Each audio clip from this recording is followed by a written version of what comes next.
Korea is literally baking under a record-breaking 52-degree heat wave, and the sweltering conditions have already dragged on for 15 straight days. Construction crews are stuck working in this furnace near a restricted zone, where even the local bugs are dropping dead from the sheer intensity. The workers are struggling just to keep breathing under their heavy gear, relying on industrial cooling fans to stay alive in the relentless glare. Official government warnings advise staying indoors, but these guys are still on the clock, while one worker curses the lack of a mandatory work stoppage in this hell. Frustration boils over as he checks his phone for any relief that never comes, but his partner suddenly unearths a strange, hardened object buried in the dirt. Examining the oddity, they notice two distinct holes on the surface of the stone, and the longer they stare, the more it begins to resemble a human visage. Reality cracks as the rock snaps open, revealing a horrifying, organic structure underneath, which sends the terrified workers scrambling backward in a blind panic. Disbelief hits them hard as they try to rationalize the nightmare as a hallucination until their boss pulls up in a truck, barking orders to stop acting like cowards. He mocks his crew for being scared of a simple rock, but the stone begins to crawl and tear itself apart from the inside, unleashing a mass of thrashing tentacles and hidden eyes that let out a piercing screech, while a random delivery driver speeds past the scene, completely unaware of the developing horror. The delivery driver checks his phone, sweating through his gear in the brutal heat, and rolls up to a blocked-off construction site, desperate to make his next delivery on time, so he calls out to the workers manning the barricade for a quick way through. And the construction crew, clearly exhausted from the heat, waves him past the truck, unaware that something is literally dragging itself out of the dirt right beneath his bike, and wriggling fleshy tentacles start to claim the space he just vacated while the driver accelerates away, completely oblivious to the horror unfolding behind him. And the workers watch the bike pull away, their eyes tracking the movement, as a mass of organic matter begins to coil and rise up behind the truck. And the worker staring back realizes that he is definitely not seeing things, so the driver keeps riding, blaming the sweltering 52-degree heat for his weird, fleeting visions, while the entire city bakes under a relentless, suffocating sky, and commuters shuffle down into the dark, cooler depths of the subway station, seeking refuge from the surface temperatures that are turning the streets into an oven, where packed crowds push and shove to get onto the next arriving train. And the sheer number of people fleeing the heat makes the commute a claustrophobic nightmare, while a man in a dress shirt struggles to find a spot to stand, and his phone buzzes in his hand as he tries to find a moment of peace, so he checks the incoming call from his mother and tells her he is already on the subway, promising to celebrate their final day of work with a proper meal tonight. Zio-Jai tells his mother that the move is set, and he assures her the climate there is far more tolerable than this heat, though a sudden sinking dread claws at his gut for no apparent reason, which distracts him just long enough to trip over his own untied shoelace, and he quickly brushes off his mother's concern to keep her from worrying, while a deep, ominous rumble begins to shake the very foundations of the subway station. Then the train doors hiss shut, trapping the crowd inside the sweltering car. And the crush of commuters at the station exit makes the commute feel impossible, so he decides to bail on the subway and brave the surface heat instead, where the oppressive sun beats down on him as he sprints toward his office. Then a reckless delivery driver nearly clips him, forcing him to dive out of the way, and he pauses to catch his breath, wondering what could possibly be wrong with that guy, so he straightens his tie and prays for at least one smooth day. Then he catches a glimpse of a familiar face waiting for him, and a man calls out to him, clearly expecting something from the morning, while he watches the man saunter toward him with a bottle in hand. Then the realization hits him that today is going to be far from peaceful, and the man demands this month's payment, threatening to visit the lone shark in his building, which makes his blood run cold as the threat of his debt being exposed looms. And the man asks for his answer, waiting with a malicious grin to see him break. Zio-Jai forces himself to keep his composure despite the mounting pressure, repeating the mantra that he cannot let his true fear show, and he fights to maintain a mask of indifference as the sweat beads on his brow. The father sneers at his expression and continues his verbal assault, so Zio-Jai pulls out his hard-earned cash to pay the man off, knowing this is the final time he will ever have to deal with these demands, because tomorrow he will finally be free of this nightmare for good. And the father grabs the money while boasting about leaving to earn even more, walking away with a bottle as Zio-Jai watches him head toward the building entrance, where a delivery driver is already arriving with a bag of food, and the lobby is buzzing with people while the delivery person struggles with the order. The customer yells at the delivery driver for being 20 minutes late, and Zio-Jai steps into the building just in time to witness the confrontation. While the angry customer berates the driver for bringing lukewarm noodles, the delivery driver desperately tries to apologize, citing the extreme weather conditions, and Zio-Jai recognizes the man as the same delivery driver from earlier, feeling a brief pang of sympathy before deciding to ignore the chaos and head to work. The customer refuses to accept any excuses and threatens to leave a scathing review, which sends the delivery driver into a panic since a bad review ruins his livelihood, and the driver begs for mercy, explaining that he has a child to support at home. The customer keeps pushing the delivery driver to teach him a lesson, and Zio-Jai struggles to keep his own temper in check, but the driver keeps pleading about his kid, hoping to avoid that ruinous review, which finally pushes Zio-Jai to speak up for the desperate man, telling the customer that this harassment has gone way too far. Then the customer turns his rage toward Zio-Jai instead, and the delivery driver's desperation manifests as a monstrous shadowy eruption, as his body tears apart in a sickening display of dark, pulsing flesh, with limbs snapping and emerging from the ruined, transformed husk, and the crowd watches in horror as the man they knew vanishes. Then a massive, tentacled shadow lunges forward with lethal intent, while the office workers scatter in a blind, chaotic panic. And Xiaojai realizes this nightmare is unfolding on his very last day, as the creature towers over him with glowing, predatory red eyes with more twisted faces emerging from the shadows of its body, and a system message confirms the extreme heat of 52 degrees, showing the creature fully revealed to the terrified lobby. While the monster prepares to strike at the frozen survivors, and Xiaojai looks on, unable to process the carnage erupting before him, as the office worker closest to the beast is instantly obliterated. The shadow monster looms over the lobby, its massive form pulsing with malice, and the survivors stare in complete disbelief as the carnage begins, with frantic screams echoing as people scramble toward the exits to escape.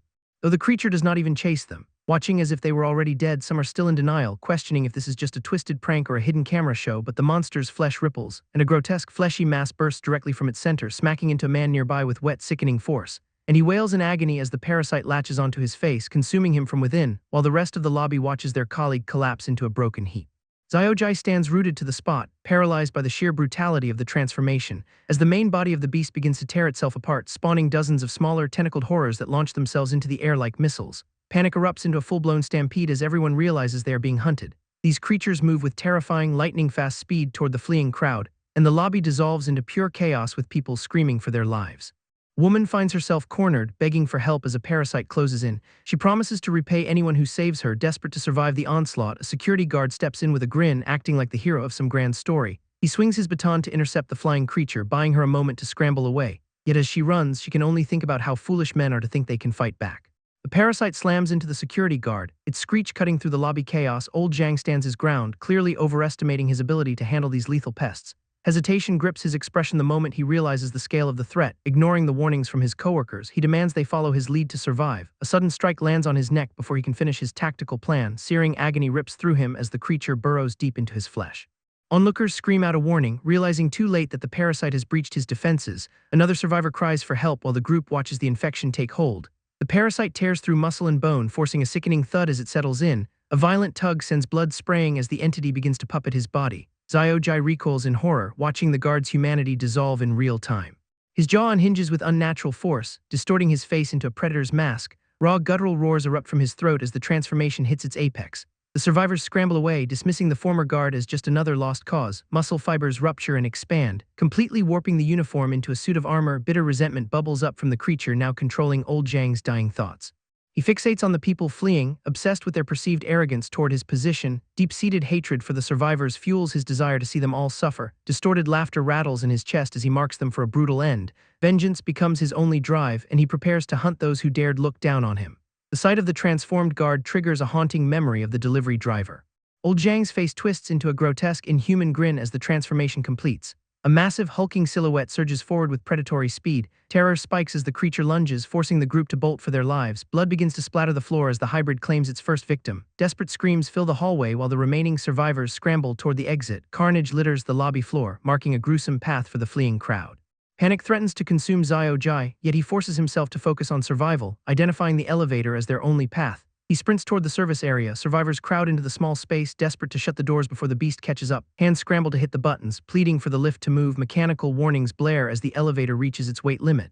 The internal system locks down because they have exceeded the maximum capacity. Chaos erupts inside the cabin as the mob realizes they are sitting ducks. A woman clutching a child begs for mercy, her voice trembling in the cramped space. Xiaojai makes a split-second, brutal decision to shove people out to save the others. Survivors spill back into the hallway, clearing enough room for the lift to finally function. Frustration boils over as Xiaojai realizes he is trapped outside the closing doors. Bitterness takes hold when he realizes his chance at safety has just been snatched away. Regret clouds his mind as the realization hits that his escape plan has completely failed. Xiaojai bolts down the hallway, refusing to accept his fate as the nightmare closes in. A swarm of writhing horrors surges toward the bathroom door, blocking his only exit. Slamming the door shut, he desperately locks himself inside to buy a few seconds. Scanning the room, he searches for any possible way to escape the encroaching tide. Sweat pours down his face while he fights to catch his breath in the cramped space. Exhaustion begins to set in, but the relentless thumping outside keeps his adrenaline spiking. Crouching on the floor, he prays that this flimsy barrier will hold against the assault. Spotting a window, a flicker of hope returns as he realizes he might have an escape. Parasitic monster suddenly slams against the glass, shattering his fleeting sense of security. Staring through the broken pane, he finally sees the scale of the carnage outside. The city is a burning graveyard, with survivors being picked off by swarms of monsters. Realization hits him hard as he understands the true depth of the catastrophe. The entire urban landscape has effectively fallen to the infestation, leaving nowhere to run. One of the creatures squeezes through the gap, fixating its predatory gaze directly on him, lunging forward with lethal intent. The parasite prepares to strike at his throat, gritting his teeth. He braces for the inevitable collision with the incoming monstrosity, catching the creature midair. He fights back with every ounce of his remaining strength, slamming the parasite into the ground. He crushes the life out of it. The threat lies motionless on the tiles, but he knows more is surely coming. Knowing he cannot stay here, he prepares to face whatever else the hallway holds. The phone shows no signal, confirming the grid is completely dead. Xiaojai studies the floor plan to realize an underground subway connection is his only viable exit. Shifting his focus to the objective, he steels his nerves for the dangerous trek ahead. Grabbing a makeshift spear, he prepares to carve his way through the infested halls. Driven by the desperate need to reach his mother, he exits the bathroom. Peeking through the doorway, he scans the corridor for any sign of movement. The hallway is a gruesome slaughterhouse filled with dismembered bodies and one prowling creature. Tracking the monster, he calculates the distance to the underpass entrance. Keeping his presence hidden in the shadows, he marks his path past the carnage. The parasite is distracted while feeding, giving him a narrow window of opportunity. Timing his move perfectly, he slips out into the open to make a run for it. Sprinting across the blood-slicked floor, he pushes his body to the limit. Reaching the far door, he breathes a sigh of relief as he gains some distance. The coast looks clear for a second, but he is still far from safety, eyes glowing with hunger. A transformed delivery driver suddenly emerges from the darkness, narrowly avoiding detection. He realizes he has slipped past the deadliest threat yet. Heavy footsteps echo behind him, signaling that the creature has picked up his scent. Lunging forward into the next zone, he desperately looks for any place to hide, stopping dead in his tracks. He hears something stalking him from the shadows. Realizing he is being hunted, he pushes away his fear to focus solely on survival. Xiaojai grips the handle with everything he has, desperate to escape this nightmare. Shadows swarm the floor as parasites scramble toward their next target. A female bystander bolts for the emergency exit. Hoping to outrun the encroaching darkness, slamming her hand against the door, she desperately forces it shut to block the pursuit. Turning back, she recognizes a familiar face among the horrors now closing in. The security guard, hideously transformed and pulsing with malice, confronts her about a past debt. Realization dawns on her that this monster still retains human speech. Scrambling for a way to survive, she decides to play on his remaining sense of pride, calming her breathing. She prepares to manipulate him with a desperate, last-ditch appeal. Reaching out a trembling hand, she tries to bridge the gap between human and beast. She praises his past service as a security guard to appeal to his ego, begging for mercy in her final moments. She leans in to soften his resolve. The security guard reaches out, his grotesque, shifting face momentarily mirroring a human expression. Agreeing that all men share the same weaknesses, he appears to accept her terms. Suddenly his true nature erupts as he roars that she has deceived him. Her plan falls apart the moment his predatory mask drops entirely, fleeing in terror. She realizes this thing is far more intelligent and dangerous than a man. The security guard lunges, his massive, twisted frame slamming her into the ground. Pinned beneath the creature, she struggles to break free from his crushing grip. He looms over her, shrieking for her to repay him as the end draws near. Facing the end, she remembers the innocence of her own childhood. Tears streaming, she accepts that death is finally knocking at her door. Suddenly Xiaojai slams a pole into the beast to save her. His gaze is cold and completely detached from the chaos around him. Having suppressed his emotions since he was a kid, he remains eerily steady.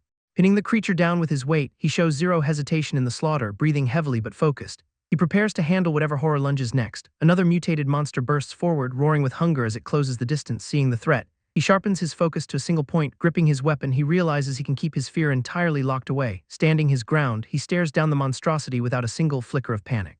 The creature screeches, thrashing in a desperate attempt to break his composure. Grabbing the woman's hand, he pulls her away from the carnage to make a run for it. Their pursuer recovers instantly, charging after them with terrifying speed. Sprinting down the hallway, they push themselves to the absolute limit. Realizing the monster is gaining ground, he knows they need a plan fast. Shouting for her to keep moving toward the underpass, he turns to stand his ground.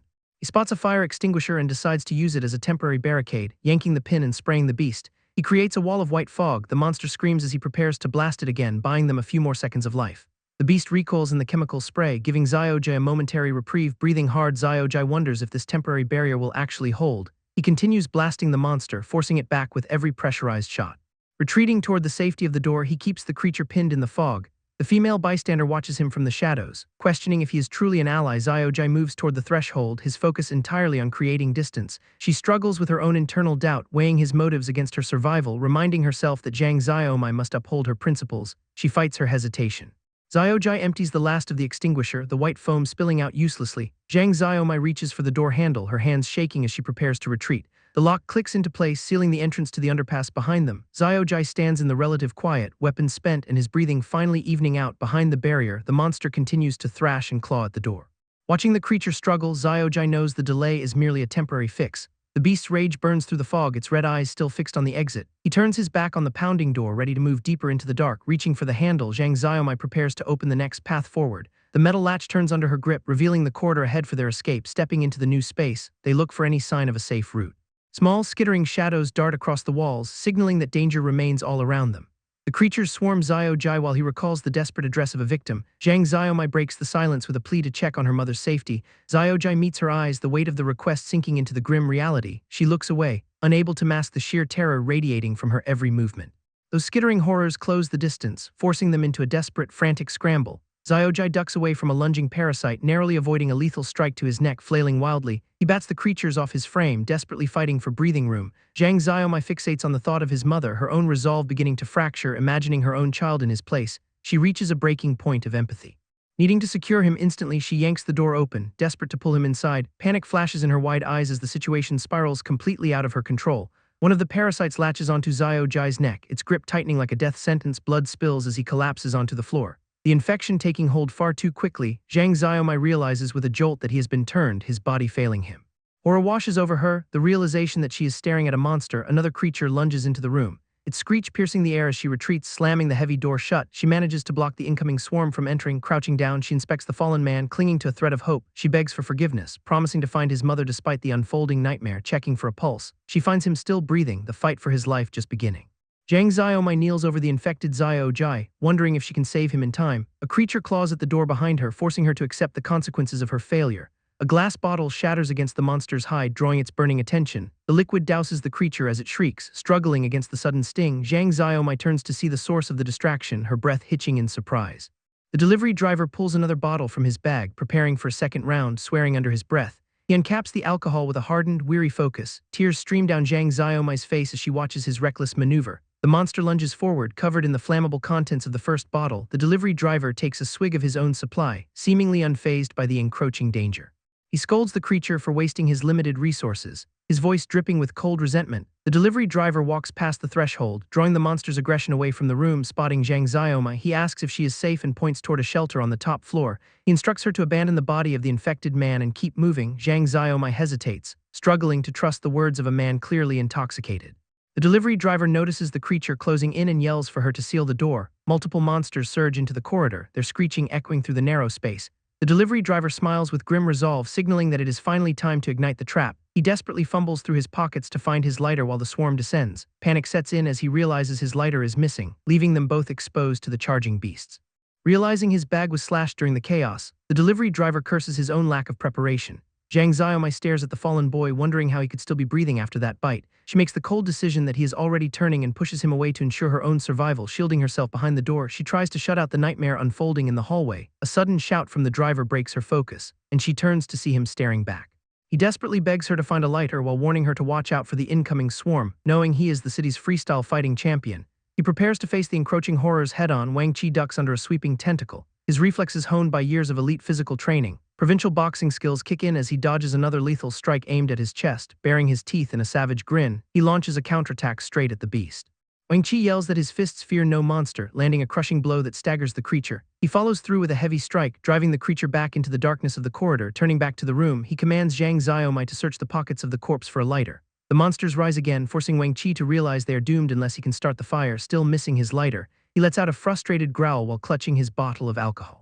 He frantically digs through the stash in the room, cursing the irony of having cigarettes but no flame, pouring his liquid weapon onto the floor. He prepares for a desperate gamble. Zhang Xiaomai cowers in the corner, watching him work with terrified expectation. Taking a final swig of his drink, Wang Qi prepares to confront the horde one last time. He kicks the door shut to buy them a few more seconds of precious time. Wang Qi snaps, demanding to know if the kid hid the lighter. His patience completely evaporating as he looms over the trembling boy, barking accusations of theft while cornering him against the wall, tears streaming down the kid's face as he takes the verbal barrage. Insults about the boy being a useless drain on their resources fly. A glass bottle goes flying through the air, shattering against the wall nearby. The kid flinches violently, cowering away from the explosive outburst. Berating the boy for eating their supplies while failing to provide a single spark, Zhang Xiaomai rushes in, shielding the terrified kid from Wang Qi's rage, demanding the lighter again, the intensity in Wang Qi's eyes verging on madness. The kid finally whispers about a lighter. Dazed and shaken by the assault, Wang Qi stops mid-rant. Catching the sudden realization in the boy's eyes, Zhang Xiaomai stares at the pair, clearly unsettled by the rapid shift in demeanor. A hand reaches out, pressing for the truth with a desperate, bloodied urgency. The kid begins rummaging through his own pockets as directed, pulling out the long-lost lighter. He realizes he was carrying it all along. Zhang Xiaomai urges him to hand it over to Wang Qi immediately. A flicker of ignition cuts through the air, signaling the start of the fire. Wang Qi immediately pivots to the tactical situation, ordering the bottles to be thrown. He turns his focus back to the fight, preparing to incinerate the encroaching horde.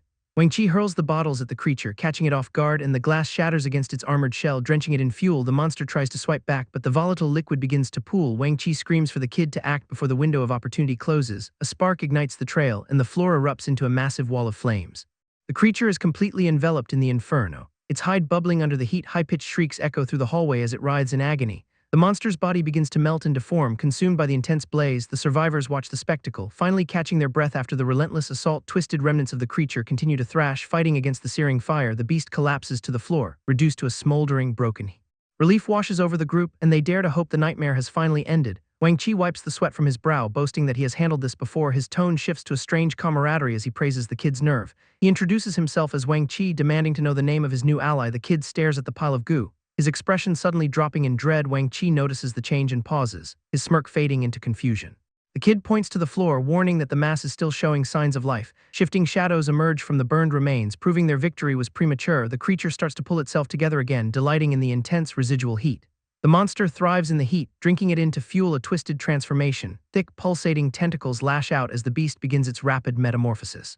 The female bystander watches in pure disbelief, her face draining of all color. Evolution is happening right in front of them, and the scale of the horror is overwhelming. Wang Qi and the others exchange panicked glances. Realizing they are totally outmatched, staring at the growing mass, Wang Qi mutters that the situation has spiraled out of control. Screaming for everyone to run, they scramble to put distance between themselves and the monstrosity. A deafening roar echoes through the hall, vibrating with a malicious psychic pressure. The group scatters in a blind panic while the creature's aura bears down on them. Eyes widen as the dark energy locks onto the protagonist, pinning him in place. The monster whispers that he finally senses his fear, savoring the taste of his terror. Grotesque faces manifest within the darkness, surrounding the protagonist with predatory grins. Goading him to let it all go, the beast demands he release his deepest inhibitions. Cold sweat beads on the protagonist's forehead as his heart hammers against his ribs. Tendrils snake toward him, sinking into his skin to anchor their dark influence. He struggles against the overwhelming surge, but the force of the evolution begins to rewrite him. Agony ripples across his features as the corruption takes hold of his consciousness. His vision blurs and fades, leaving him vulnerable to the creeping shadow. The female bystander lunges forward to shield him, desperately trying to pull him back. Everything goes black as the creature's singular, lidless eye looms over his soul. The protagonist snaps back, refusing to let the corruption define him, rejecting the creature's claim that fear is an absolute. His mind pushes against the psychic weight with a sudden surge of defiance.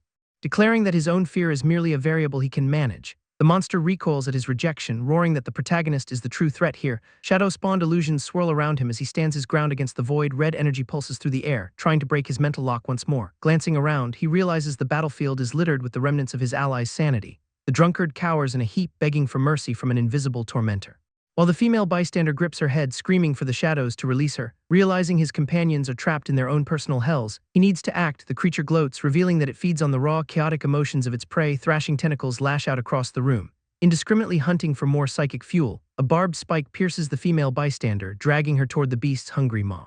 Witnessing the attack, the protagonist realizes he cannot afford any more hesitation. Determination overrides his remaining terror as he locks eyes with the monstrosity. Grabbing a shard of broken glass from the floor, he prepares to strike back. He lunges at the creature, driving the makeshift blade deep into its primary tendril. Blood sprays as the limb is severed, forcing the beast to release its hold. The monster lets out a piercing shriek, finally feeling a taste of its own pain. The protagonist stands his ground as the creature's remaining tendrils lash out, while the drunkard lies helpless on the floor, still trapped in a nightmarish hallucination. Challenging the monster directly, he demands to know if it truly hungers for more emotion. Sweat drips down his face as he steels himself against the creature's overwhelming psychic pressure. Cracks form in the surrounding reality as he struggles to break the monster's hypnotic hold. Eyes locking with the beast, he shouts a final defiant invitation to finish this fight. A bloodied hand grips the makeshift weapon tighter, preparing for the next brutal exchange. The monster looms closer, its form shifting and pulsing with a grotesque, otherworldly hunger mocking his resolve. The creature claims that his raw emotional state is actually delicious. A sudden, sharp blow slams into his face, snapping his head back from the force. He hits the ground hard, reeling from the sudden, violent escalation of the assault. Tears well up in his eyes as the pain begins to cloud his desperate focus.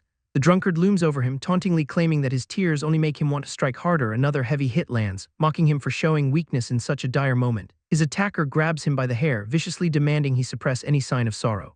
Relentless blows continue to rain down, accompanied by cruel insults about his crying. Threats involving his mother are hurled at him, intended to shatter his remaining spirit. He remains silent, enduring the agony while the brutal cycle of violence continues unabated. The attacker smiles, savoring the twisted pleasure of feeding on the boy's mounting misery. Looming in the background, the creature watches the scene unfold, delighted by the feast of suffering. The protagonist desperately plunges a shard into his own palm, and while the creature retreats down the hallway, the nearby survivors finally stir. A man watches him go, marveling at the sheer recklessness of the move. Sweat drips down his face as he assesses the damage he just inflicted. He checks on the unconscious woman, shaking her shoulder to rouse her from the haze. Finally waking up, the woman blinks, confused and struggling to recall the recent chaos. She murmurs about painful memories triggered by the monster, clutching her head in distress. Her companion stares toward the dark corridor, still sensing a lingering malevolent presence nearby. Deciding he cannot leave the boy behind, he prepares to chase after him. He orders her to find a secure hiding spot before they part ways. She watches him walk away, tears welling up as the reality of their situation sinks in. Further down the hall, the protagonist sprints headlong toward the creature. Realizing fire was ineffective, he pivots to a new, desperate strategy to survive. He keeps moving, baiting the massive tentacles into following his lead. Knowing he is out of options, he decides to bet everything on a single gamble. He lunges toward the heavy door labeled freezer, hope hanging by a thread, slamming his hand onto the activation button. He triggers the cooling system. The creature looms over him, its multiple appendages reaching out to claim its prize.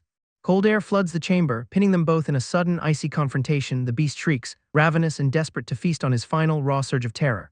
Gasping for air in the sub-zero chill, he clings to the hope that this works. The temperature gauge plunges down to 35 below, locking the room in a deep freeze. Icy rime begins to coat the creature's hide as its movements grow sluggish and heavy. The beast's gaping maw stiffens, unable to snap shut in the biting cold. Seeing the monster immobilized, he dares to hope the gamble paid off. Realizing the extreme cold is paralyzing its biological functions just like the fire extinguisher did, he knows this reprieve is only temporary, forcing him to act fast. Grabbing a discarded metal hook from the floor, he prepares to strike. Rushing toward the frozen mass, he swings the tool with everything he has left. The metal connects with a violent crack, shattering the ice-encased flesh. Chunks of the frozen monster fly across the room as he continues his desperate assault, hacking away at the mass. He leaves the creature broken and scattered on the floor. Observing the mangled remains, he looks for any sign of lingering life, clutching the hook tight. He wonders if he finally finished the nightmare for good. Hidden tentacles beneath the debris suddenly twitch and surge back toward him. His eyes widen in realization that the monster was only playing dead. Jagged appendages whip out, snagging his limbs before he can retreat. Gasping as the creature coils around his neck, he struggles to pry the limb loose, tightening its grip with crushing force. The monster prepares to finish the job. Trapped in a death grip, he faces the terrifying possibility that this is the end. The protagonist swings his axe with everything remaining in his tank, hacking at the creature's tentacles while screaming for it to finally die. He keeps up the relentless assault on the twitching, viscous mess. The blade bites deep into the remains until the movement finally stops. Breathing heavy from the exertion, he watches the creature's form collapse. Dark fluids pool around the shredded pile of flesh on the floor. Wang Chi calls out to check if he survived the brutal encounter. Catching his breath, the protagonist manages to confirm he made it through. He stares back with a grim look, knowing the nightmare is not truly over. The exit door remains sealed tight despite their desperate need to escape. Slabs of meat hang nearby as the room's temperature drops rapidly. The cooling system is locked at a freezing 35 degrees below zero. White mist curls from his breath as the lethal chill sets in. Wang Chi frantically hammers at the broken control panel in vain. Death by freezing replaces the threat of the monster as their primary concern, wondering aloud how the protagonist lured the beast into the room. He stays silent, focused entirely on conserving what little energy he has left, telling Wang Chi that talking only burns through his dwindling calorie count. Wang Chi remarks on how annoyingly stoic the kid is under pressure. He asks if the protagonist has any actual plan to get them out alive. The protagonist tells the man to just go back home, but the guy laughs it off, claiming they are brothers now in this life-and-death struggle.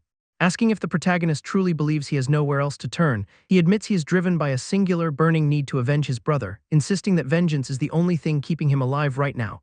The kid stares back, clearly processing the weight of that confession, when he finally breaks his silence to introduce himself as Xiao Jai, catching the man off guard as the truth of his identity sinks in. Who immediately proposes they team up permanently if they survive this nightmare. Xiao Jai remains lost in thought, weighing the offer against their desperate situation. The massive sealed door begins to slide open with a heavy mechanical groan. Light floods into the freezing room as the barrier finally gives way. Both men scramble to their feet, grabbing their makeshift weapons just in case, bracing for a new threat. They peer cautiously into the opening. A woman stands there, greeting the two of them with a strange, sugary smile. They exchange a wary glance, sensing something is definitely off about her appearance. The city skyline outside is engulfed in flames and chaotic destruction. He quickly double-checks his heavy gear, knowing combat is imminent. The internal temperature regulator confirms the suit is finally back to optimal levels, as a squad of heavily armed soldiers advances on their position, ready for war. The squad closes in on the office building, their formation tight and professional. Their captain warns the troops to suppress their fear lest they draw unwanted attention. Suddenly, an unidentified entity erupts into the fray, forcing the soldiers to scramble. They open fire in a desperate volley, desperate to neutralize the fast-moving threat. Tentacles whip through the air as the beast counterattacks with terrifying speed. One soldier takes a brutal hit, his armor failing as the creature pierces his defense. Carnage spreads through the ranks while the squad keeps up a relentless, panic-suppressive fire. Bodies litter the ground around the monster, turning the corridor into a slaughterhouse. The captain watches the chaos unfold, finally barking a command to cease all firing. Reports of heavy casualties flood the comms as the surviving soldiers desperately call for backup. A radio transmission confirms that reinforcements are en route to their coordinates. The captain demands the objective be secured and brought back at any cost. Nearby, Xiao Jai and his companion assess their next move with the woman in tow. They plan to scrounge for supplies and find a secure location to hole up. The woman asks about the shelter on the top floor, hoping for reprieve. However, Xiao Jai warns her of a dangerous individual already camping out in that space. His partner suggests regrouping with the main force instead of risking a confrontation. The woman pleads with them to protect her, citing her own vulnerability in this wasteland. Xiao Jai agrees to escort her, showing a rare moment of reluctant compassion, yet he remains dead set on avoiding that troublesome guy at all costs, even after he drops her off. The woman suddenly declares her intention to leave, leaving her group completely blindsided. Wang Qi explodes in frustration, pointing out that the streets are absolute death traps right now. Xiao Jai goes deathly silent, the weight of their situation clearly hitting him all at once. Turning his back on them, he starts walking away without offering a single word of debate. Wang Qi grabs his arm to stop him, desperate to keep the team together for survival, admitting he's been bitten. Xiao Jai reveals the grim truth that his time is running out. He warns Wang Qi to stay back, fearing his inevitable transformation into a monster. Walking further down the hall, Xiao Jai leaves his friend standing in stunned silence behind him. The woman watches him go, her expression shifting from relief to a lingering, hollow guilt. Xiao Jai continues his lonely trek, clutching onto the fading hope of reuniting with his mother. Stepping out into the ruined city, he finds a world engulfed in flames and chaos. Monstrous entities prowl the streets below, tearing through what remains of the urban landscape. Carnage litters the roads where the creatures feed, showing exactly what he's walking into. Shadows shift as these predators hunt, making the path home look like a suicide mission. A broadcast cuts through the static, announcing that global countermeasures are finally being discussed. Officials on the screen plead for citizens to stay put and wait for rescue operations. The news anchor identifies the El City Stadium as the primary designated shelter for survivors. He urges anyone who can hear the broadcast to spread the word to other survivors. Transmission interference flickers across the screen, drowning out the remaining instructions in a wall of noise. Xiao Jai looks up at the burning skyline, knowing he has to cross that hellscape alone. Xiao Jai sets his sights on his mother, refusing to let the chaos stop him.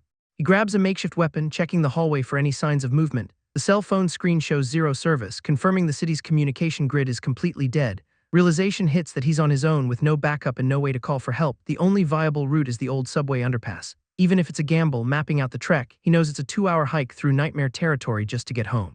Stopping by the first-floor convenience store is mandatory. He needs supplies before he can even start grabbing water and snacks. He suddenly notices his own physical state and realizes he's not sweating. The heat in the room is intense, yet his skin stays unnaturally cool to the touch. Recalling the physical exertion he's been through, this lack of reaction is definitely not normal. A dark thought creeps in, forcing him to consider the consequences of that earlier bite.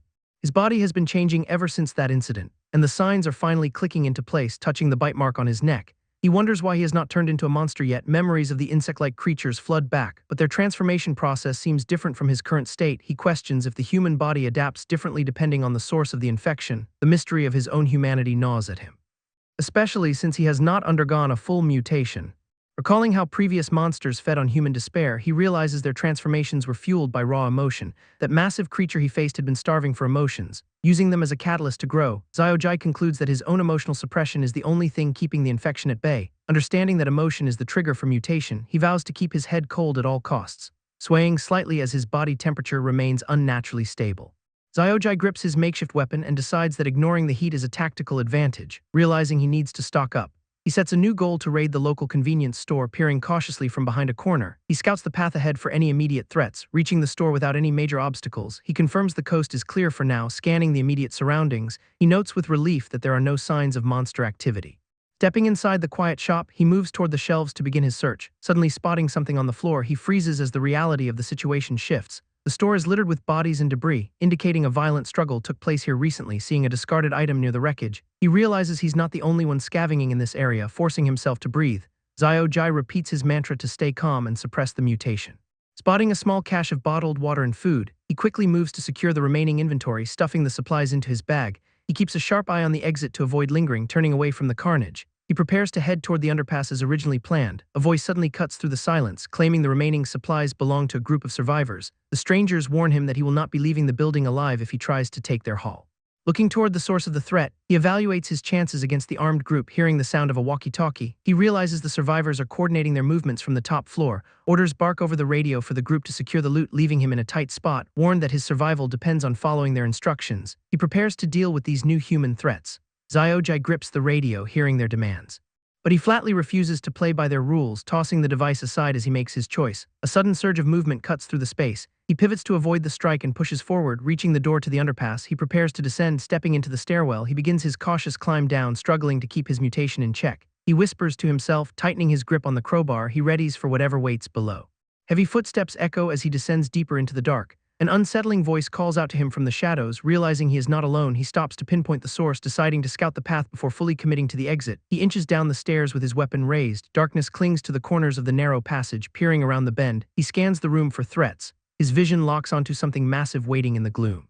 A hulking, multi-eyed creature stares back, repeating the same taunting question. Hoping he has not been fully spotted, he tries to pull back, fighting the urge to lash out. He focuses entirely on keeping his composure. Backing away from the creature, Xiao Jai retreats back up the stairs, finding the exit blocked and the monster too dangerous. He pivots to find another route, hoping to reach the surface. He dreams of finding a working vehicle to escape. Footsteps suddenly ring out behind him, and a voice demands his attention. Spinning around, he realizes he is no longer alone in the corridor. Two scavengers approach with a knife and a bat, ordering him to surrender his loot. Recognizing their hostile intent, he keeps his guard up despite their demands, noting how careless they were to get so close. He evaluates the threat, realizing they had been monitoring him from the shadows. He readies his weapon. The man with the knife loses his patience and barks a final warning, mocking his survival gear. They claim the supplies belong in stronger hands. Looking into Xiao Jai's eyes, the lead attacker suddenly hesitates, sensing a disturbing lack of emotion. The scavenger feels a chill crawl down his spine. Violence explodes as Xiao Jai lunges forward to deliver a crushing blow. Dropping to the floor, he creates space to counter the armed duo. The attacker with the knife decides to end things with lethal force. Locking eyes with his would-be killer, Xiao Jai shows no sign of fear. The atmosphere shifts as he prepares to unleash his true capability. A massive sharp protrusion erupts from his body, tearing through the air, impaling the assailant mid-swing. He eliminates the threat in a single, brutal motion. The surviving scavenger breaks down in pure terror, calling Xiao Jai a monster. Begging him to save his life while the reality of the situation hits home, Xiao Jai offers no comfort. His cold gaze piercing right through the man, showing zero hesitation as he closes the distance to deliver a chilling ultimatum. Grabbing the survivor by the collar, he declares that obedience is the only path to survival. The terrified man keeps muttering about monsters, desperate to find an escape route. Explaining the mechanics of survival, Xiao Jai warns that emotional spikes only draw more predators. The scavenger claims a drug is keeping him stable. Though Xiao Jai clearly doubts the claim, shadow claws suddenly rip through the wall of the underpass, narrowly missing them both. Reacting with lightning speed, Xiao Jai shoves the panicked man out of the immediate danger zone. Chaos erupts as the creature tears the structure apart while they scramble for cover. Struggling to regain his composure, the scavenger gasps for air in the wake of the attack, ordering him to lock down his emotions. Xiao Jai commands him to start running now, emphasizing that survival is entirely in the man's own hands at this point. Forcing their way into a nearby room, they finally catch a moment to breathe. Xiao Jai scans the area, noting that the path they took should have been clear of cameras. The survivor demands an explanation about the drug mentioned during their encounter, pressing him further. The scavenger asks why he was saved if the situation is this dire. Cutting through the questions, Xiao Jai threatens to abandon him if he refuses to cooperate. The man panics at the thought of being left behind, desperate to stay in Xiao Jai's shadow. Realizing there is no other way to survive, the scavenger finally breaks his silence. He reveals that the so-called young master distributes a special drug to everyone on missions. This substance acts as an emotional suppressant, preventing users from attracting lethal monsters. Although effective, the suppression only lasts 15 minutes and carries severe, dangerous side effects. Xiao Jai understands that once the window closes, they are completely exposed to the surrounding predators. Questioning the source of this power, Xiao Jai probes for the identity of the mysterious young master. Survivor trembles, knowing that speaking the man's name carries its own set of risks. He confirms that the young master is the son of the chairman and owner of this entire building, possessing immense wealth and influence. This individual commands military-grade resources even amidst the current apocalypse. Since the outbreak, the son has fortified a secure shelter on the top floor of the complex. Inside that private sanctuary, a group of subordinates awaits orders while monitoring the chaos below. A radio crackles to life, connecting the master to his deployed teams. Through the device, he demands constant updates from his personnel regarding their current position. Orders come through to remain on Channel 9 and maintain a steady stream of reports. The man on the other end confirms they are currently hiding in the lobby of the first floor. Listening intently, the young master holsters his sidearm while keeping his grip on the radio. He calmly reassures the group that a rescue army is already en route to their location. The survivors in the lobby cling to this promise, viewing the resource point as their only lifeline. Resting his hand on his weapon, the young master maintains a cold, calculated control over his domain. He smiles, promising his people that as long as they listen, everyone will eventually survive. The survivors in the lobby are desperate for any hope of rescue. Zhao Cheng picks up on a sudden noise and immediately goes on high alert. Everyone in the group pledges their absolute obedience to him in return for safety. Terrified of the apocalypse outside, the men scramble to confirm their loyalty, begging for their lives. They wait for the next command from their leader. Young Master Zhao Cheng lounges in his chair, fully aware he holds all the cards. Despite his polished exterior, the people below realize he is a monster in his own right. Xiao Jai watches the exchange with a dark, calculating intensity. Realizing the true extent of the resources Zhao Cheng can actually command, a man on the other side of the radio prepares his gear for an immediate departure. Turning his attention upward, Xiao Jai decides it is time to infiltrate the upper levels. He arrives at the pristine, fortified sanctuary Zhao Cheng calls a shelter. Other survivors are already there, living under the strict rules of this private haven. Climate control keeps the air fresh and cool, a luxury compared to the world outside. Basic sanitation is tightly regulated. With strict rotations for using the facilities, food and water are rationed carefully to ensure the supplies last for the long haul. Zhao Cheng explains that those who contribute more will earn extra food and rewards. His grin widens as he reminds them that their continued existence depends on total compliance. Someone from the back of the room tentatively raises a hand to speak, questioning how their safety is actually guaranteed if the young master holds all the weapons. Zhao Cheng does not take the challenge well, drawing his sidearm to silence the dissenter, promising the man he will not die by his hand before pressing the barrel against his forehead, forcing the terrified survivor to immediately retract his question and back down in fear.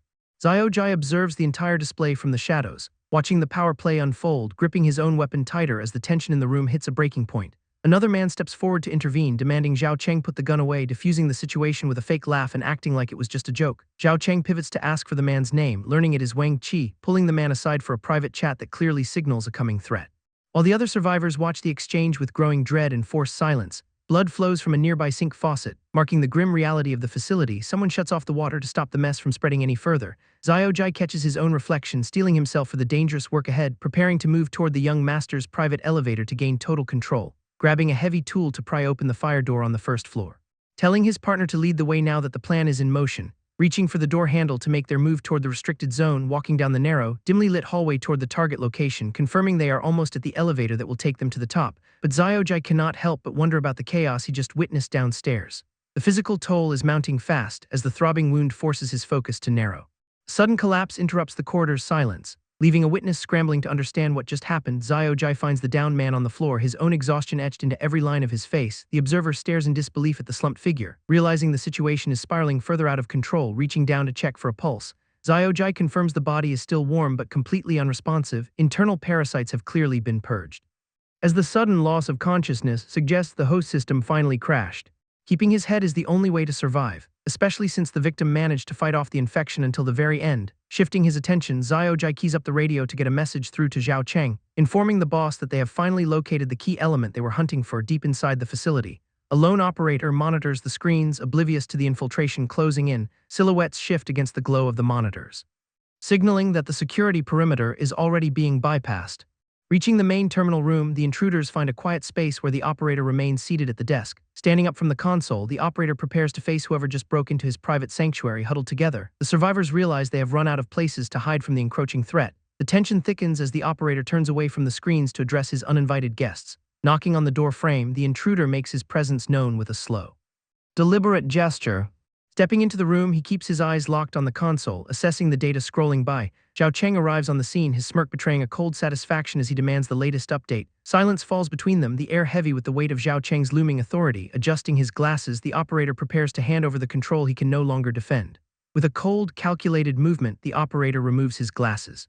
Carefully securing the final research sample inside a metal container, his composure shatters as a wave of intense, visceral dread washes over him. Fumbling with his shirt, he tries to tuck away the growing bulge forming beneath his skin. Physical agony forces a strained groan from his lips as he struggles to maintain control, admitting that one essential element of the experiment is still missing. The protagonist watches the scene unfold, his expression hardening in response to the carnage. Blood begins to pool on the floor, carrying a dark, telepathic command to proceed. An ominous voice echoes in the room, ordering everyone to surrender to their terror. The source of the corruption reveals itself, demanding they embrace their fear. The realization hits the protagonist that this nightmare is connected to his mother. Tears stream down his face as he hears the malicious voice mock his desperation. Flickering memories of his mother cooking in their kitchen flash before his eyes. He clings to the hope that she is still alive and waiting for his return. Sudden violent crackling erupts from the operator's neck as his flesh begins to warp. Unnatural bladed protrusions tear through his skin with a sickening sound. A grotesque long-stalked eye emerges from the wound to survey the room. The mutation lashes out, coiling around the protagonist to restrain him. A star-shaped parasitic horror erupts from the deformity to finalize the strike. Slamming into the protagonist, the creature forces him into a brutal, point-blank confrontation. The operator's skin starts to crack under the pressure of the parasite. Frantic and confused, he realizes his own face is beginning to melt away. He collapses to the floor in agony, forcing the protagonist to scramble back. A hooked appendage pulls itself from the protagonist's neck as the infection recedes. His expression remains cold and detached, showing no outward sign of the trauma. The operator's screams fill the corridor as the transformation accelerates beyond his control. Checking on the man, the protagonist asks if he is still holding it together. The operator pleads with him to run, admitting he is becoming a monster himself. Tossing his walkie-talkie across the floor, he offers the passcode as a final favor. The protagonist stares down at the device, processing the gravity of the situation. Desperation takes over the operator as he begs for his companion to leave.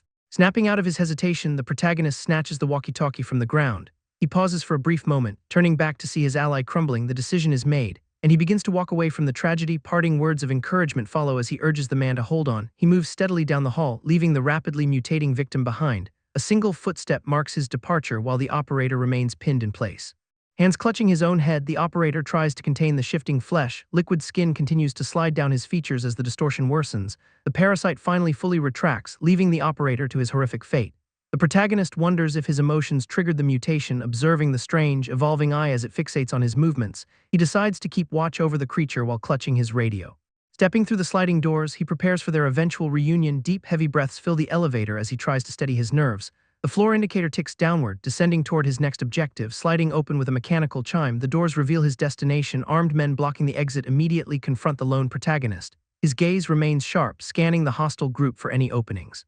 Standing before him, a man with a distinct red-hued aura takes charge. The newcomer introduces himself as young Master Zhao Cheng. Oozing pure arrogance, tension spikes between the two as they lock eyes in the corridor. The protagonist narrows his vision, calculating the danger of this encounter. Behind the leader, a group of survivors and guards watches the standoff. Someone in the crowd offers a small, knowing smile toward the scene. He maintains his composure, refusing to let them read his next move. The group settles back into their circle, seemingly at ease for now. A tray of rations is passed over, offering bread and water to the group. Someone gestures toward the food, calling the protagonist by the name Mason. Young Master Zhao Cheng taunts him, asking if he missed this twisted hospitality. Mason deflects the taunt by dismissing the chatter. The man in the cap mocks Mason's cold demeanor. Someone else shifts the focus by asking how much Mason actually knows about Sean.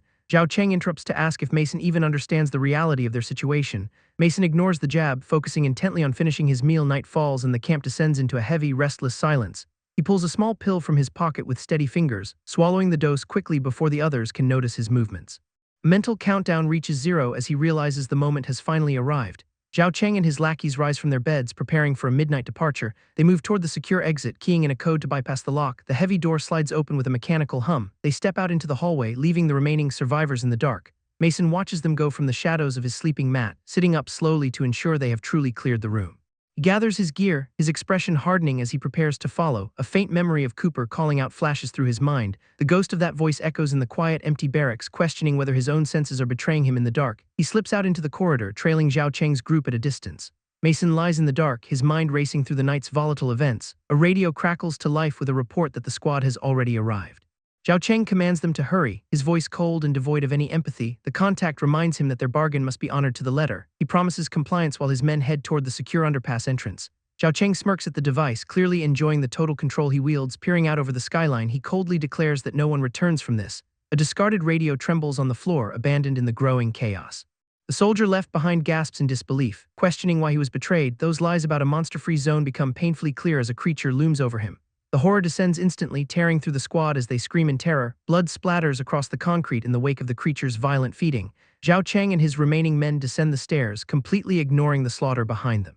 He stops at the threshold, watching the scene unfold with a detached, cruel curiosity. Shadows play across his face as he surveys the aftermath of his own trap. Noting that the entire squad has been wiped out, he prepares to move forward. A dying soldier reaches out, begging Zhao Cheng for some scrap of mercy. Zhao Cheng stares down at the pleas without a flicker of hesitation or regret. Drawing a blade, he looms over the man to ensure the job is finished. He drives the knife down, silencing the last witness to his calculated betrayal. The cold reality of the situation hits home. A knife gripped tight in a hand signals the end of the line. Realizing the pills are losing their potency, the group starts to panic. Instructions to double the dose are barked out, forcing them to focus on the immediate danger. Desperate hands reach for the last of the supply. Shaking bottles reveal how quickly their only protection is disappearing.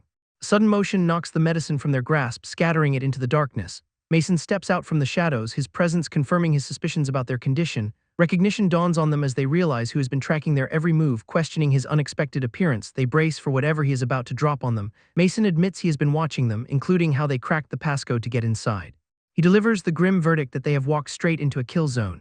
The realization that the medicine's effect has fully faded sends a jolt of dread through the squad, scrambling to find more pills. They find their pockets empty just as the danger arrives. A massive creature slams into the chamber, closing off any hope of an easy retreat. Screams for help echo off the walls as the monster makes its first kill. Violence erupts in the confined space, turning the room into a slaughterhouse. Watching the horrific feast begin, the survivors realize they are nothing but prey. The horror of the trap becomes undeniable as the reality of their situation sets in. Mason tries to rally the panicked survivors to stand and fight back against the monstrosity. Mason grabs the final supply of Freeze agent, knowing it is their only shot at survival. Tossing the canister toward his panicked squad, he prepares them for a desperate stand. Weapons are locked and loaded as the team readies the chilling spray. Mason rallies the men, screaming for them to pull back and ready their aim, ordering the squad to open fire. He watches the monster loom right over them. Webbing traps them against the creature, leaving nowhere left to run. The beast growls in their faces, its massive form filling the narrow space. Signaling for the freeze spray to deploy, Mason commits to the gamble. Jets of freezing vapor erupt from their equipment. Flooding the monster's path, frost coats the creature's hide as the team dumps their entire load. Ice begins to crust over the monster's features, slowing its relentless advance. Appendages shatter under the sudden chill, snapping off like brittle glass. The beast struggles against the encroaching cold, its rage barely contained. Realizing the spray is not enough, the squad screams for an immediate retreat. Sudden carnage erupts as the creature breaks through the icy restraints. One of the subordinates falls to the monster's wrath, buying the others a few seconds. The protagonist steps into the fray, his presence shifting the chaotic tide. Calculating the odds against the giant, he focuses his intent on the beast. He commands the creature to stand down, claiming he needs its help for the path ahead. Mason stares in disbelief at the protagonist, questioning if he can truly control such a monster. The protagonist realizes the creature feeds on fear, so he decides to overload it. Mason watches as the protagonist confirms his plan to push the beast to the breaking point. Tension fills the air as they prepare to execute this dangerous maneuver. Subordinates nearby struggle to keep their footing while the creature writhes in the rubble. Decision is reached and the squad commits to the risky gambit. Looking back 3 minutes, the team had argued that feeding the monster was pure madness. Mason had demanded clarity while the subordinates pleaded for an immediate escape. The protagonist stood silent, his focus entirely on the transformation taking hold. Dark energy pulses behind his eyes as he begins to lose his human restraint. A fleshy, ocular appendage sprouts from his back and begins to squirm. The growth twists and pulses, revealing a single watching eye. The squad recoils in absolute terror at the sight of the mutation. Mason asks if he is still himself, but the protagonist insists he is in control. One subordinate loses his nerve and screams for permission to kill the changing man. Mason steps between them, shouting for everyone to stand down and listen. The subordinate refuses to back down, convinced the protagonist has become a monster.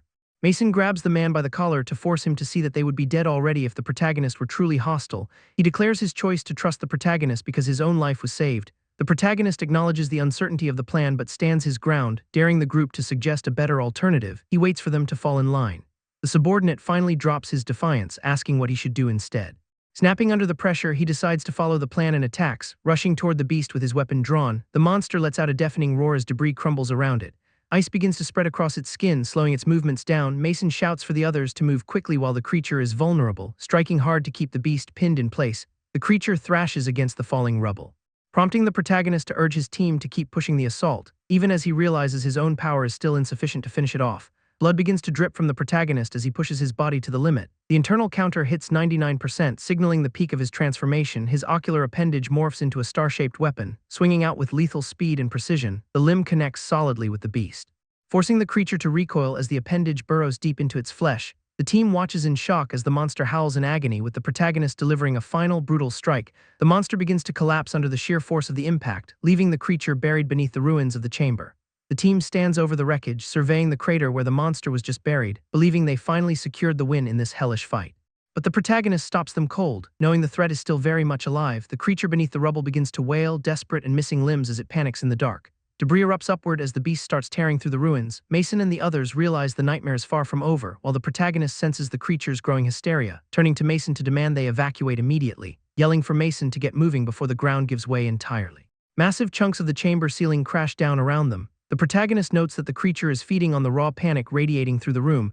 Mason realizes the situation has turned impossible. Another tremor hits as the beast smashes its way back to the surface. Mason argues that they have to act now or they are as good as dead. Hearing the protagonist express deep hesitation about the plan Mason is proposing, Mason shouts back that dying in this hole is not an option he is willing to accept. Deciding to gamble on a high-risk maneuver, the protagonist slams his star-shaped appendage into the monster's core, drawing the creature's energy directly into himself to fuel the final push. And the protagonist takes control of the situation as the beast begins to wither under his influence. The protagonist feels the heavy toll of the absorbed energy, thinking back to Cooper telling him to survive, and Gilbert promising that nobody is going to die today. But then a sudden shot rings out and Gilbert is struck down in an instant. The protagonist watches in horror as Gilbert collapses to the floor. Reality sets in with a crushing weight, seeing the damage done to his fallen comrade. The synchronization hits full capacity while the protagonist mourns the loss. He forces his focus back to the fight, commanding the mutated creature to finish the path ahead. He signals that it is time to move out despite the monster screaming for its hand back. The beast lunges toward the remaining enemies in the chamber, swirling into a vortex of raw power. The protagonist shares a look with his partner as the chaos unfolds. Suddenly, the perspective shifts to a quiet office space, where employees are caught off guard by the sudden disturbance. Someone notices the monitors flickering and shouts in panic. Back in the chamber, the threat is neutralized and falls silent, and the creature finally stands down as the dust begins to settle.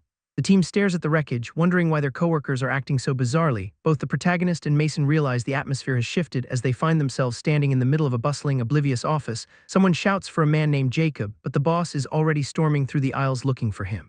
Clearly frustrated by his absence, the protagonist confirms with Mason that they have stepped inside a living memory. While he begins to test the boundaries of this strange simulation and realizes they can still influence the world around them, he nudges a book off a desk, causing the office worker nearby to jump in confusion, confirming that despite being invisible, they are far from useless. The boss continues his search for the missing employee. And a coworker dismissively suggests he is probably just on a smoke break, but the boss is livid about missed deadlines and slow work, complaining that Jacob has been acting off ever since the company pushed for AI, claiming that hand-drawn art simply takes too long for the current standards. Mason remains unsettled and questions why they are trapped in this specific moment, so the protagonist tells him to stay focused and be patient. The protagonist and Mason catch a sudden, ominous shift in their environment. An empty office chair looms in front of them as a voice declares Jacob the protagonist, and the entity reveals that the only way to defeat him is by exposing the source of his fear. Mason demands to know how they can possibly pull that off, but the voice leaves the heavy lifting entirely to them, turning their attention toward a digital screen displaying Jacob at work. Prompting the protagonist to split up and start the search immediately, with an order to scour every designated smoking area in the building. They rush toward the identified room, scrambling through the hallways to reach their destination, only to find the smokers' lounge packed with oblivious employees, leaving the pair gasping for air after their frantic sprint. Mason admits he cannot find Jacob in the crowd, and the protagonist signals that they need to pick up the pace. Until the protagonist stops cold, realizing there is one final location. The underpass where they first encountered the monster. Mason agrees and the duo doubles back to the dark corridor, where they hear the unmistakable sound of rustling coming from the shadows. Jacob sits hunched in the gloom, furiously working on his tablet, muttering to himself that he can finish this last piece, oblivious to the eyes upon him. Jacob is spiraling, convinced he can actually beat the AI. While he hides away in the dark, a fleshy mass slithers nearby. The creature moves closer to his position. Completely ignored, a man bursts through the door, shattering the quiet gloom, stepping into the stairwell where Jacob sits. He screams Jacob's name, demanding answers for his disappearance. Jacob flinches, stuttering as he tries to explain himself. The boss does not care for excuses and cuts him off, closing the distance with heavy, aggressive footsteps. Calling him a useless piece of trash for hiding in the shadows, Jacob takes the verbal abuse, his spirit visibly breaking. The boss demands the 10 drawings he was promised, mocking Jacob's resistance to using AI tools for his work, and telling him that his artistic talent is completely irrelevant. The boss paces around, barking orders about speed and efficiency. Mason and the protagonist finally catch up, huffing from the chase. They witness the boss threatening to fire Jacob on the spot. Looming over him while Jacob struggles to hold his tablet, Jacob finally hits his breaking point, covering his ears, and he screams out that he is absolutely terrified. Jacob curls into himself as his mental state completely unravels. Mason and the protagonist exchange a look of genuine alarm. The mutated creature lunges forward to intercept the aggressive boss, slamming into him with enough force to halt the tirade, while the creature's flesh shifts and warps in a grotesque display. Snapping its own limbs into a more combat-ready configuration, the monstrous form looms over the boss with glowing red eyes, connecting with a massive strike that sends him staggering back. As the protagonist and Mason watch the chaotic scene from the doorway, observing that Jacob's breakdown is manifesting in a terrifying, visceral way, the protagonist focuses on the creature's anatomy with clinical precision and asks Mason if he noticed the specific lack of ears.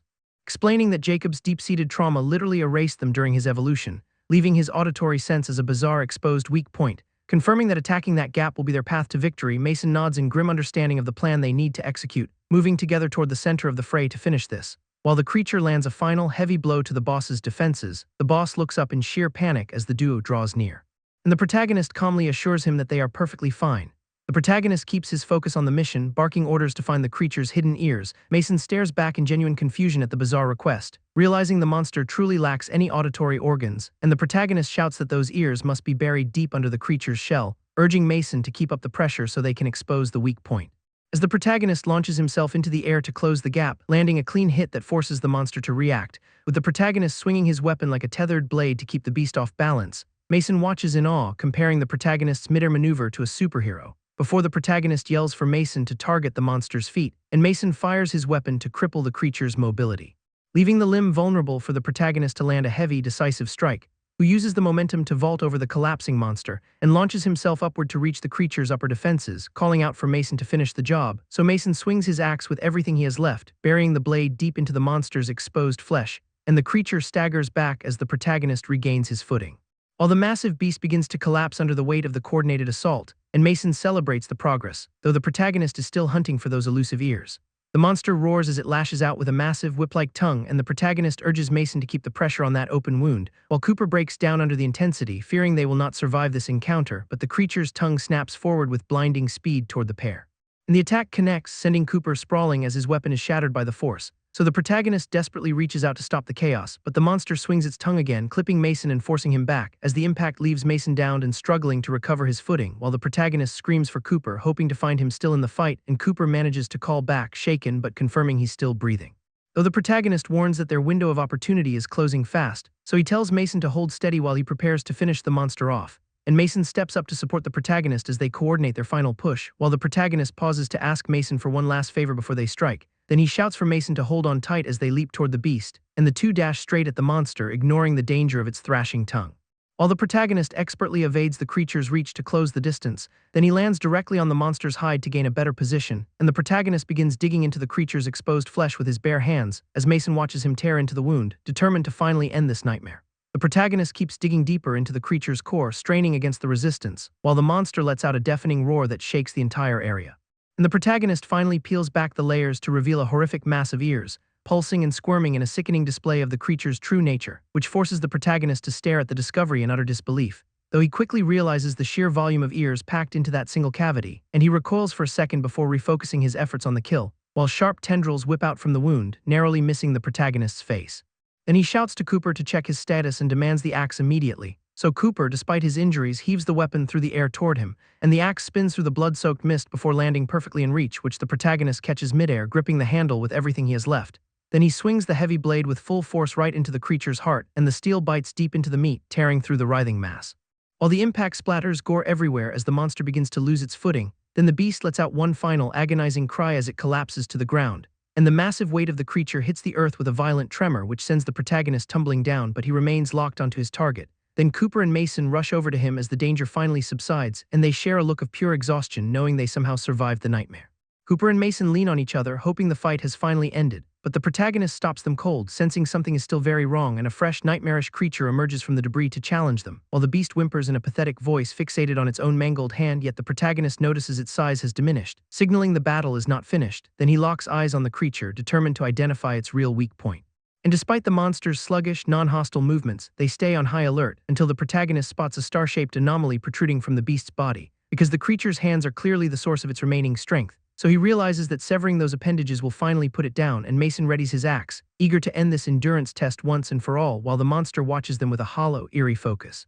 Then the protagonist charges forward to deliver a crushing blow to the star, and the creature wails in terror as it tries to shield itself, while Mason swings the blade through the air with everything he has left. Then the axe connects with the star, tearing it away in a wet spray, but instead of dying, the severed star latches onto them, hungrily feeding on their fear, and the parasite begins to grow and pulse, clearly thriving on their panic. While the protagonist watches in horror as the entity prepares to overtake his body, then Cooper screams for Mason as the situation spirals completely out of control.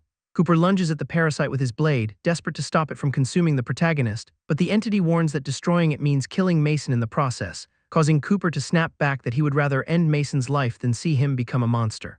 And he raises his axe to strike down the creature without hesitation, forcing the parasite to concede, though it claims it needs to feed on fear to revert to its original state. So the protagonist demands a look into Jacob's inner world to hunt down the root cause of this nightmare, and the parasite obliges, lashing out with a sudden, violent strike to drag them into a memory, impacting the duo with overwhelming force as they are pulled into the vision.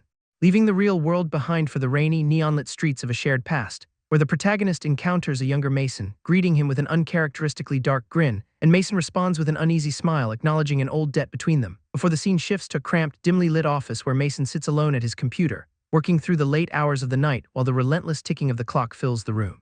As Mason furiously sketches with his pen, vowing that he will never rely on AI technology, which prompts a coworker to lean in and question why he harbors such a deep hatred for automated tools, leading Mason to dismissively call AI nothing more than a simple tool, while he stubbornly exports dozens of images manually to prove his point, ignoring his coworker's warning that such an inefficient process could cost him his job.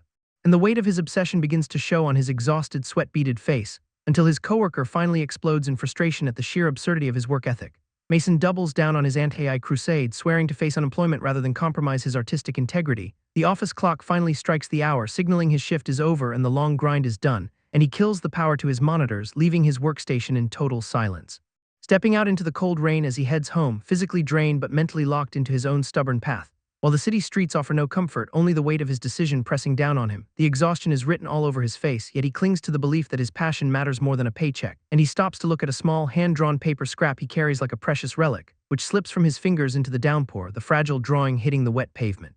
As the simple sketch of a smiling face triggers a sudden, sharp memory of a brighter, sun-drenched day, where a young Jacob is sprawled in the grass, completely absorbed in the joy of creating his own little world. The boy watches a butterfly flutter past, carefully capturing its image with the crayon in his hand, and his face lights up with wonder, his focus shifting entirely to the vibrant colors on the paper, where the house and the butterfly begin to blend into a single happy scene of childhood innocence. While Mason stands nearby, watching his son with a rare, softening expression that cuts through his usual cynicism, the kid is totally lost in his art, blissfully unaware of the burdens his father currently carries in the future. And Jacob proudly holds up his drawing to show off the house he just finished, eliciting a warm, encouraging smile from Mason, who praises the boy's talent and clear improvement, while the kid beams back, asking for the secret to getting even better at his craft. And Mason kneels down to share the core philosophy that has defined his life, staying motivated no matter what, inspiring a young Jacob to believe that if they just keep at it, they can bring any drawing to life. Mason finishes the simple smiley face for his son, cementing that even the smallest gesture carries weight. The sun sets on their shared moment in the tall grass, framing a core memory that shaped Mason's entire life. Reality shifts back to the present where Mason stands alongside the protagonist, both of them caught in the heavy atmosphere. The protagonist acknowledges the gravity of the memory but insists they need to get Mason back to his normal state. Mason looks up with a distant gaze, finally breaking his silence to agree that he needs to move forward. The protagonist asks him for the plan, hoping to steer him away from this spiral of obsession. Mason reaches down to the ground, his fingers brushing against the paper that keeps him tethered to the past. A sudden, blinding light of realization washes over him as he holds the drawing. The protagonist watches from behind, acknowledging Mason's dedication. Though the weight of his conviction is starting to look like a cage, footsteps echo on the wet pavement as Mason abruptly turns and breaks into a desperate run through the downpour. He sprints through the rain, his hand outstretched as if trying to grab onto a fleeting dream that's slipping away. Internal panic consumes him, his voice cracking as he screams that he refuses to let go. The drawing of the smiley face catches the wind and flies from his grip, becoming a symbol of the passion he fears losing. Heavy breaths tear through his chest while he stumbles forward in the storm, his body pushed to the absolute limit. Rain lashes against his face, masking the tears of a man who has poured his soul into his craft. The paper hits the ground with a soft smack, landing face up in the cold, unforgiving puddles. Mason pauses in the deluge, his eyes locking onto the discarded drawing with a look of pure, shattered disbelief. Slowly, he reaches down to retrieve the dampened paper, his hands trembling from the cold and the emotional toll. The simple, hand-drawn smiley face stares back at him through the water, a mocking reminder that his hands are all he ever truly needed. He stares at the ink, the crushing weight of his realization finally settling in as the storm rages on around him. Mason stands motionless in the downpour, the drawing clutched in his hand as the rain washes over his weary frame. A sudden shift in his demeanor occurs, the crushing weight of his realization giving way to a strange, quiet calm. His gaze softens as if he finally understands the path ahead, the storm no longer dictating his every movement. Peering in the blur of his memory, the protagonist and Mason stand side by side, their shared resolve bridging the gap between past and present. The reality of their situation snaps back as a monstrous, multi-limbed creature looms directly before them. Both men brace themselves for the collision, their instincts sharpening as the beast prepares to strike. The creature lashes out with lethal intensity, its massive form dominating the cramped space they occupy. The protagonist commands the beast to disperse, his voice cutting through the chaos with absolute chilling authority. Mason finds his footing again, the protagonist pulling him back into the fold as they regain their tactical edge. Tension remains high as they assess their surroundings, the narrow exit failing to provide the safety they desperately need. Cooper inspects the path ahead and finds the exit completely blocked. The gravity of their confinement settling in out of the shadows, a massive claw strikes toward them, forcing Cooper to realize the threat is far from finished. The creature moves at the protagonist's silent command, its limbs tearing through the solid structure of the building. Debris scatters as the beast carves a path through the wall, creating a makeshift exit where none existed before. Staring at the opening in the masonry, Mason can hardly believe the creature just cleared their way to freedom. The protagonist acknowledges the beast, a flicker of genuine gratitude crossing his face for the unintended service. Turning to the creature, he voices his thanks. Recognizing the bizarre alliance that just saved their lives, Mason watches on, the dynamic between them shifting from predator and prey to something far more complicated. Looking up at the sky as the sunset burns behind the skyscraper, the protagonist whispers a final, cryptic thanks to Jacob. They step away from the destruction and disappear into the quiet, desolate hallway, leaving the wreckage of the fight behind them. The protagonist keeps a sharp eye on their surroundings, ensuring they remain undetected in the shadows. Settling into a temporary hideout, he tells Cooper that they should finally be safe for the moment. Questioning the arrangement, the protagonist asks why Sean would send someone like Cooper out to this location. Cooper explains the mission is to stop an incoming military force arriving by helicopter to wipe out the survivors. Pressing for the truth, the protagonist demands to know why Cooper actually agreed to take on such a dangerous task. Cooper stays silent, the weight of the situation clearly bearing down on his shoulders as he avoids a direct answer. Cutting through the tension, a new figure calls out to Cooper, mocking him for being a total pain in the ass even with the insults. This newcomer admits that Cooper remains undeniably capable when it counts. Suspicious of the motive, Cooper demands to know exactly what the other man is trying to imply. The man taunts him about the rush, asking if Cooper really wants to uncover the truth behind Gilbert's death. Revealing he knows Cooper's background as an ex-police officer, the man smirks while rattling off his specific badge number. The shock of being exposed hits Cooper hard, his composure crumbling instantly as his past is dragged into the light, shifting focus to a nearby room. A group of people gathers together in a tense, quiet atmosphere. A woman sitting among them checks if the men have finally left the area, expressing her deep distrust. She sighs about how unreliable men are and wonders what she should do next. Someone mentions it is Wellness Day, leaving a newcomer confused about what that even means for them. A woman explains to the confused man that he must be new to this particular facility, describing the ritual. She explains that every week the young master picks someone for a massive feast. She adds that he even flies the chosen ones home on his own private helicopter. Curious about the selection process, the group asks how one gets picked, only to be told they will find out soon enough. Obsessed with finding a way home to Lexi, the woman keeps her focus on the upcoming ritual. The man in charge strolls into the room, greeting the group with a grin while announcing that Wellness Day is finally here. Everyone watches intently as the event they have been waiting for kicks off. Shifting his expression to something more serious, the man prepares to lay out the official instructions. He reveals that a lottery system will determine the winner, forcing everyone to rely on pure luck, warning them against any attempts at cheating. He insists that whoever holds the marked paper must remain silent until their 7 o'clock pickup, signaling the start of the process. He gestures for the group to approach the box and make their draw one by one.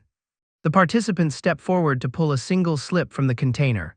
Opening her own paper, the woman realizes it is completely blank. Murmurs fill the room as the survivors compare notes. Though most are keeping their results tightly guarded, scanning the crowd, she wonders who actually ended up with the marked slip that seals their fate. Paranoia begins to set in as she keeps a close eye on the others. Suspicious behavior from one of the men catches her attention. Observing him closely, she catches a glimpse of a smug expression that feels out of place. The man turns and starts walking away from the group, following him at a distance. She tracks his movements toward the restroom, convinced he is acting strange. She questions if he could be the one who drew the winning ticket, deciding to confront him. She prepares to corner him and steal the evidence while he is distracted, throwing the door open. She lunges forward but is caught off guard by a sudden, violent strike. A man emerges from the shadows to grab her, whispering that he has been tracking her every move. The assailant gloats about his impending escape, mocking the woman before he leaves. She keeps her cool and realizes the key to stopping him is hidden in his pockets. Reaching into his coat, her fingers brush against the fabric to locate the paper. She deftly swipes the marked slip right out of his grasp. Before he can react, she delivers a sharp, decisive strike to his midsection. The attacker collapses in agony while she retreats back toward the hallway. Cries for help echo through the facility, drawing the attention of every nearby survivor. She bursts into the corridor, accusing the man of attempting to assault her and steal the ticket. The surrounding men watch in confusion as the chaos spills out into the open, desperate and wounded. The assailant screams that she was the one who actually swiped the paper. The crowd demands proof from both of them to settle the conflicting claims. She keeps her expression guarded, refusing to reveal the true contents of the slip. A man armed with a handgun steps in to silence the shouting, ordering them both to present their papers. The onlookers watch tensely as the confrontation reaches a breaking point. She reveals the marked ticket, cementing her position as the one chosen for the feast. The gunman acknowledges her status and orders an escort to take her away immediately. She offers a chilling smile, fully aware of what this selection actually entails. Arriving at the dining hall, she finds a massive, grotesque spread waiting for her consumption. The man serves her a drink, watching closely as she approaches the table. He insists she enjoy the ice-cold beverage, marking the start of her final meal. The drink starts to hit her system, and she forces it down despite the bitter, metallic aftertaste. Her handler warns that they leave the moment she finishes eating. While the woman continues to consume the meal at the table, a faint smirk crosses the guard's face as he watches from the doorway. He turns away, confident that the sedative is doing its job. His superior orders him to wrap things up in 5 minutes flat, boasting that handling one woman is a simple task. The pair walks down the hall, leaving her alone in the room. The timer on his watch hits the 5-minute mark. He returns to the room to finally finish the job, but as he enters, she swings a heavy bone fragment with full force. The strike connects solidly with his skull, and he collapses to the floor before he can even draw his weapon. She stands over him, revealing she realized the drink was spiked all along, having recognized the distinct taste of anesthetic from her days in nursing school. She had been spitting the liquid out while pretending to eat. Though the small amount she accidentally swallowed finally triggers a wave of nausea, she forces herself to vomit the remaining toxins and realizes she must grab a weapon before the guard outside notices the silence. The woman watches the 2 guards haul the unconscious man away, and she prepares to make her break while they are distracted, though one guard pauses to question the delay in their mission, realizing someone might notice the missing guard soon. And he orders his partner to move the captive to the designated location, so they both head back to grab the body they left on the floor. While she clings to the shadows, praying she stays hidden, the guards reach down to inspect the person they are moving. And as they pull back the cover, they get a clear look at their target. One guard expresses confusion at the identity of the captive, which makes her heart race as she realizes how close she is to discovery. They identify the body as a man and remark on his useless physical strength. The lead guard barks in order to quit stalling and grab the head, so they lift the unconscious man and begin walking down the corridor, while the second guard questions where they are even taking him, and she wonders what dark fate awaits the man they have abducted. The duo reaches a junction and stops to receive further instructions, as an unseen person signals for them to proceed to a specific room. They acknowledge the command without question, acting like mindless cogs in a machine, and move toward the final destination with their captive in tow. The medical staff finally arrives at the destination, standing before a pair of heavy, ominous doors, and as the reality of the facility begins to set in, one guard realizes the true scale of the operation. The room inside is filled with massive, glowing tubes housing grotesque, alien-like specimens, which forces the guards to confront the sickening truth behind their recent assignment. These glass tanks are packed with twisted, tentacled horrors that defy any natural explanation. Shadows flicker across the lab floor as the lead researcher continues their work. A cold, methodical figure stands over a patient, focused entirely on the gruesome task at hand. The surgical blade slices deep into the specimen's flesh, revealing the chaotic biology inside. Abruptly, the researcher orders the guards to dump the captive and clear out immediately. Obeying the command, the pair drops their burden right on the cold, sterile floor. They quickly retreat toward the exit while the researcher remains buried in their work. Tension spikes as the guards whisper frantically to each other to move faster. The duo scrambles to escape the room, visibly rattled by the nightmarish scene they just witnessed. A sudden impact against the glass of a specimen tank stops them in their tracks, eyes glowing with a terrifying, unnatural intensity lock onto the guard's gaze. The creature inside the tube shifts, revealing a human form fused with pulsating organic matter. Realizing the facility is experimenting on half-human, half-monster hybrids, the guard stares in sheer disbelief. The lead researcher shouts another sharp command to vacate the premises. Completely overwhelmed by the insanity of the situation, the guard turns to flee, and as they rush away, they are left questioning if they will ever make it out alive.